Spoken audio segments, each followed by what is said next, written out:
Une approche pour bâtir une portefeuille de fonds négociés en bourse, on pourrait considérer une stratégie de noyau satellite. Donc, par exemple, on peut détenir comme noyau, comme core de la portefeuille, des indices de base, les fonds négociés en bourse qui répliquent les indices. Par exemple, le S&P TSX, le S&P 500 pour avoir exposition aux actions américaines, le MSCI EAFE pour avoir exposition aux marchés internationaux. Comme satellite, on peut ajouter les FNB pour, par exemple, les secteurs qu'on aime. Si on pense que les compagnies de technologie américaines vont bien faire, qui ont une potentiel de croissance plus élevé, on pourrait ajouter, par exemple, le ZQQ, qui est notre ETF ou FNB sur le Nasdaq, sur le marché américain, les compagnies de technologie américaines.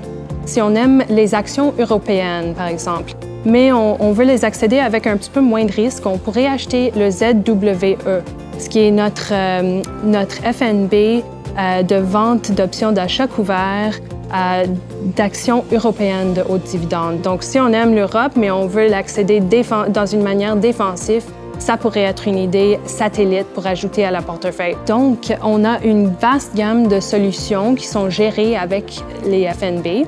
Un très bon exemple de ça, c'est les portefeuilles des FNB BMO. C'est un excellent exemple d'un produit noyau ou core, comme on dit, et notre équipe d'allocation d'actifs gère d'une façon stratégique un panier d'indices, donc les FNB indiciels, et on utilise ça pour faire la gestion active.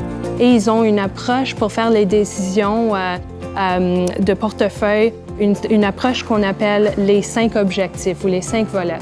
Donc, les choses qu'on regarde pour faire les décisions d'allocation d'actifs, est-ce qu'on favorise, numéro 1, les obligations ou les actions? Où est-ce qu'on voit la meilleure opportunité en ce moment? Pour les marchés développés, pour les actions, est-ce qu'on préfère les actions canadiennes, les actions américaines ou est-ce qu'on préfère les actions internationaux? Pour les marchés émergents, quelle région est-ce qu'on veut privilégier? Est-ce que c'est la Chine? Est-ce que c'est l'Inde? Donc, ces décisions-là sont faites à ce niveau-là. Pour la partie obligataire, est-ce qu'ils préfèrent en ce moment des obligations de société ou des obligations gouvernementaux? Est-ce qu'ils préfèrent avoir une duration plus courte, moyenne, plus longue? Donc, la dernière partie de la stratégie, c'est la devise. Et c'est une façon que notre équipe de gestionnaires peut ajouter de la valeur. Pour chacun des régions, est-ce qu'on aimerait avoir exposition à ce devise-là? Est-ce qu'on pense que ce devise-là va prendre valeur contre le dollar canadien? Si la réponse est oui, on va le laisser non couvert. Donc, on offre des solutions stratégiques comme les portefeuilles FNB BMO. On offre aussi des stratégies plus tactiques qui sont gérées pas d'une façon stratégique où on regarde les répartitions à la base trimestrielle, mais avec les stratégies plus tactiques.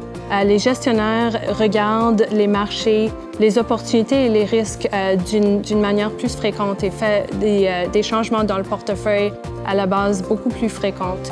Ils regardent aussi des outils comme l'analyse technique, par exemple.